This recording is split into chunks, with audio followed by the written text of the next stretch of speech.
Hi everyone, welcome to UrbanSake.com. My name is Timothy Sullivan, and you're watching Urban Sake Q&A Tuesday. This is our web video series where we answer your questions about Japanese sake.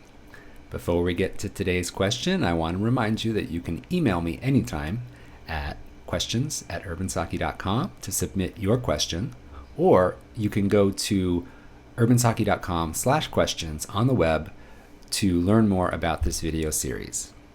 Thanks for watching.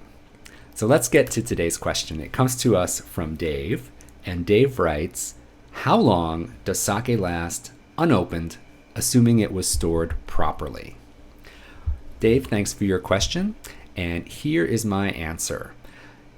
The short answer is 1 year. If you see a date stamped on the label of a sake bottle, it's not required. Sometimes you see it, sometimes you don't. But if you see a date on the label, that date is the shipping day or the shipping month that the sake left the brewery. So it's not really the day the sake was brewed. Very often they age sake for 3 to 6 months generally before it leaves the brewery. So when you see a date, that's the date that the master brewer said, this sake is ready for consumption, we're sending it out. You want to drink it as close to that shipping date as possible. And from all I've heard and from my personal experience, 1 year from that date is a really good time frame to target.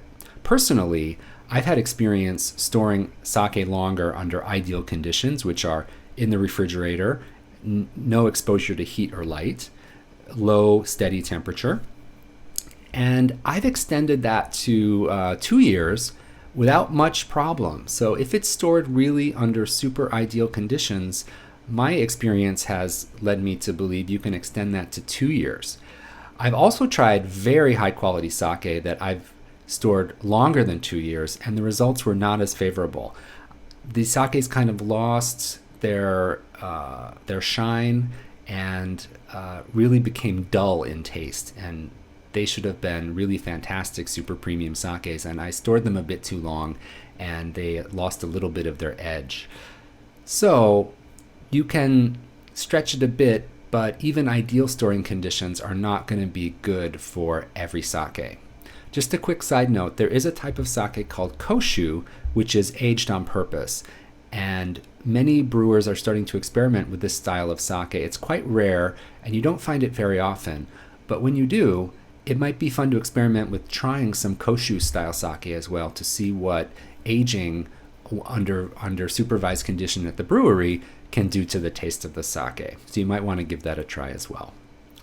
So Dave, I hope that answers your question. Thanks so much for writing in, and I hope everyone will tune in next week for our next question. Thanks again for watching, and until next time, kanpai.